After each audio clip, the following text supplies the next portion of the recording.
You wake before dawn, the air is cold, and the only sound is the wind moving through dry grass. In your hand is a stone blade, chipped from a piece of flint after hours of careful work. It is sharp enough to skin an animal, cut rope, or defend your life. For thousands of generations, nothing better has existed. Then someone steps into view.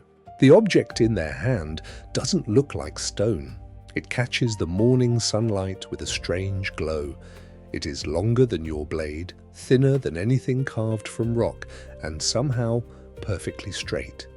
You have never seen metal before, but you immediately understand what it means. If that weapon reaches you first, your stone knife may never get the chance. That silent encounter represents one of the greatest turning points in human history.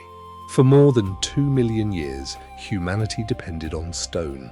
Every spear point, every knife, every axe was shaped by striking one rock against another. Early humans mastered this craft with astonishing skill.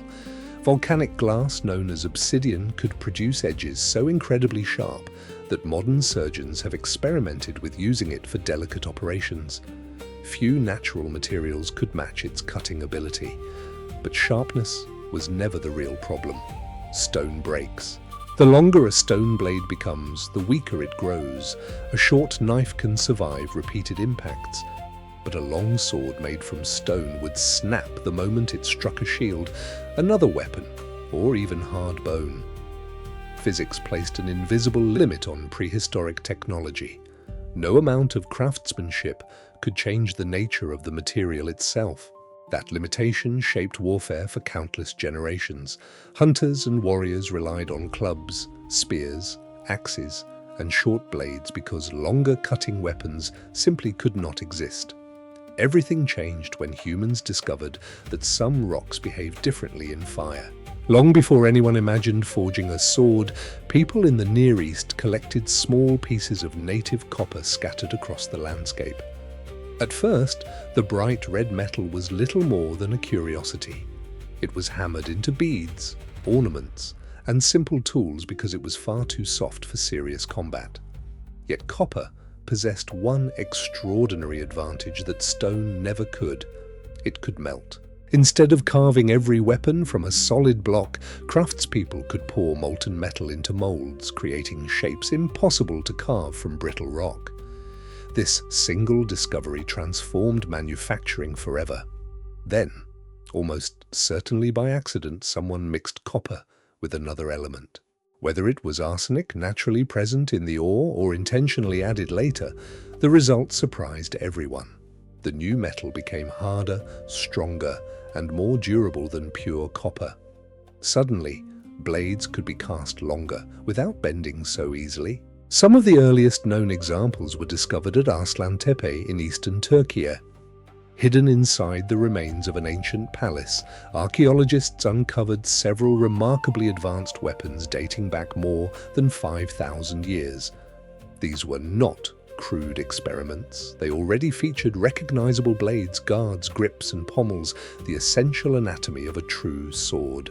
For centuries, historians believed swords appeared much later. That discovery forced experts to rewrite the timeline of military technology. The age of the sword had begun. Yet even these early weapons carried a weakness. Copper alloys could cut, but they could not always survive the brutal forces of battle. A bent blade could be just as deadly to its owner as to an enemy. Warriors needed something stronger. The answer arrived in the form of a rare ingredient that would quietly connect civilizations across continents: tin. Mix roughly 10% tin with copper, and the result is bronze, a metal hard enough to keep a sharp edge while remaining flexible enough to survive repeated impacts. Bronze transformed swords from prestigious symbols into practical weapons capable of changing the outcome of battles. But bronze carried an unexpected price. Copper was relatively common. Tin was not. Major deposits were scattered across distant regions, forcing ancient kingdoms to build enormous trade networks stretching thousands of kilometers. Ships crossed dangerous seas carrying ingots that would eventually become swords, armor, and tools. Entire economies depended on keeping those trade routes open. When those routes collapsed around 1200 BCE during the Bronze Age collapse, kingdoms that had flourished for centuries suddenly lost access to one of their most important resources. Cities burned, empires disappeared, military power crumbled alongside international commerce. Iron slowly filled the vacuum. Contrary to popular belief, early iron swords were not automatically superior to bronze ones. Many were actually softer and more difficult to manufacture. Their greatest advantage was availability. Iron ore existed almost everywhere. Communities no longer depended on rare shipments arriving from distant lands. For the first time, ordinary societies could produce weapons from resources found close to home. That single change reshaped warfare forever. As ironworking improved, blacksmiths discovered another breakthrough. By carefully controlling carbon during the smelting process, they created steel, a material combining hardness with flexibility in ways previous metals never could. Steel became the foundation of some of history's most legendary blades. Indian craftsmen perfected crucible steel, producing what later became known as Wootz steel. Traders carried these remarkable ingots westward, where master bladesmiths forged the famous Damascus swords, admired for their flowing patterns and exceptional performance. Across Asia, Chinese metallurgists experimented with multi-alloy construction, while Japanese swordsmiths developed folding and differential hardening techniques to overcome the impurities of local iron sand. In Europe, Viking smiths stamped prestigious names like Ulfbert onto high-quality steel blades that became symbols of wealth, reputation, and deadly craftsmanship. Although each civilization followed its own path, every one of them pursued the same goal: build a weapon that cuts harder, lasts longer, and keeps its owner alive. The sword was never simply a piece of sharpened metal. It became a symbol of authority, engineering, trade, and human imagination. Every improvement reflected centuries of experimentation, failure, and innovation passed from one generation to the next. Eventually, however, even the greatest sword met an opponent it could not defeat: gunpowder. Firearms gradually pushed swords away from the center of the battlefield. They survived as symbols of rank, ceremony, and tradition, but no longer decided the fate of empires. Yet their legacy never disappeared. Every modern aircraft, automobile, bridge, and skyscraper owes something to the ancient blacksmiths who learned how to control heat, carbon, and metal thousands of years ago. The science that created the sword eventually shaped the industrial world itself. It all began with a simple realization: stone can only be chipped, metal can be transformed, and once humanity understood that difference, history would never follow the same path again. Steel did more than improve weapons. It changed the balance of power. Throughout history, military dominance rarely belonged to the people with the greatest courage. More often, it belonged to the people with the better materials. A sharper blade could decide a duel. A stronger sword could decide a battle. But a civilization capable of producing thousands of reliable steel weapons could decide the fate of entire continents. That is why metallurgy became one of humanity's most closely guarded secrets. A master bladesmith was not simply a craftsman. He was an engineer, a chemist, and, in many cultures, someone surrounded by almost mythical respect. Kings competed to recruit the finest smiths. Empires protected mining regions with armies. Trade routes were built not only to transport silk and spices, but also the ores and fuels that made superior steel possible. Every sword represented an astonishing investment of time. Ore had to be mined from the earth.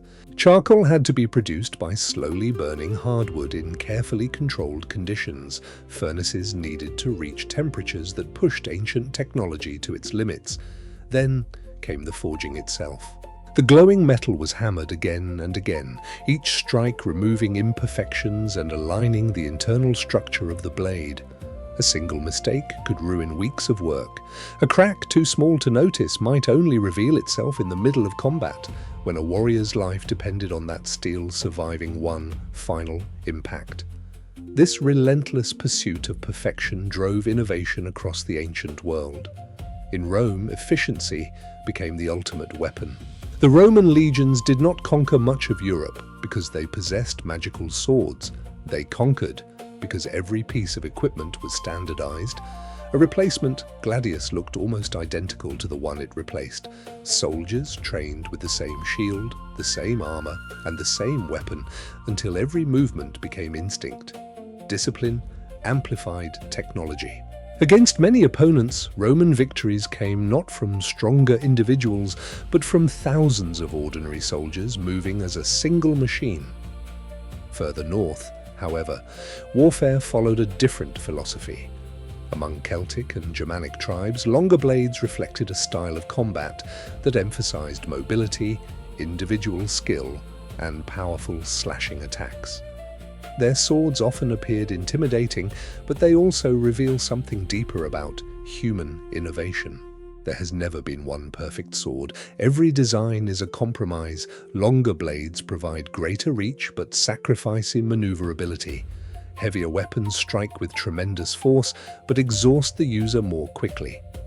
A razor-sharp edge cuts efficiently but may chip against armor. Every civilization solved the same engineering puzzle differently because every battlefield presented different challenges. Perhaps nowhere is this philosophy more visible than in medieval Europe. Modern movies often portray knights wildly swinging enormous chunks of steel. Reality was far more sophisticated. Historical fighting manuals reveal an incredibly refined martial art.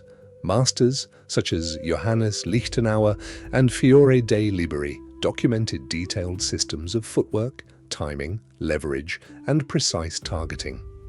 Experienced swordsmen understood that speed, positioning, and control mattered far more than brute strength. Even the famous groove running along many medieval blades has been misunderstood for centuries. Popular culture calls it a blood groove. It is nothing of the sort. The fuller exists for exactly the same reason engineers use I-beams in modern skyscrapers. By removing material from the center while leaving the outer structure intact, the blade becomes lighter without sacrificing much of its strength. Centuries before structural engineering became a scientific discipline, blacksmiths were already applying the same principles through experience. Meanwhile, across the seas in Japan, swordsmiths developed techniques unlike anything seen elsewhere. The katana's legendary reputation did not come from magic, it came from necessity. Japanese iron sand contained inconsistent amounts of carbon and numerous impurities. Rather than accepting these flaws, smiths repeatedly folded and forged the steel to distribute carbon more evenly and remove unwanted material. The blade was then coated with clay before quenching, allowing the cutting edge to harden while the spine remained more flexible. The result was elegant, a sword capable of holding an exceptional edge while resisting catastrophic failure. Its graceful curve, famous around the world today, emerged naturally from the cooling process itself. Different cultures, different methods, the same objective: create the impossible balance between hardness and flexibility. Yet, as remarkable as swords became, they could never escape the cycle that defines every technology. Innovation invites competition. Better armor forced better blades inspired stronger armor. When full plate armor spread across Europe during the late Middle Ages, traditional cutting attacks became increasingly ineffective.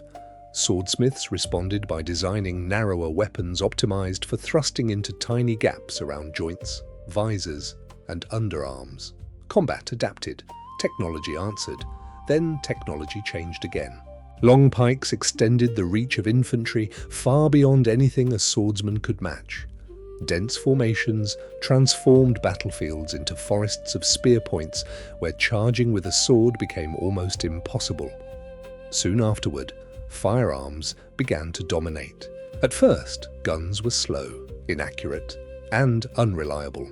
A skilled swordsman could still prevail under the right conditions, but year after year, gunpowder weapons improved. They fired faster, they reached farther, they required less training than mastering the sword. For thousands of years, the finest warriors had spent a lifetime perfecting their craft. Now, a farmer with only a few weeks of training could threaten even the most experienced knight. It was another technological revolution, one every bit as dramatic as the first appearance of metal. The sword slowly retreated from the battlefield. It remained a badge of authority for officers. It survived in ceremonies. It appeared in royal coronations, military academies, and formal uniforms. Its practical purpose faded, but its symbolic power only grew stronger. Even today, when someone imagines honor, courage, or leadership, the image of a sword often comes to mind before any modern weapon.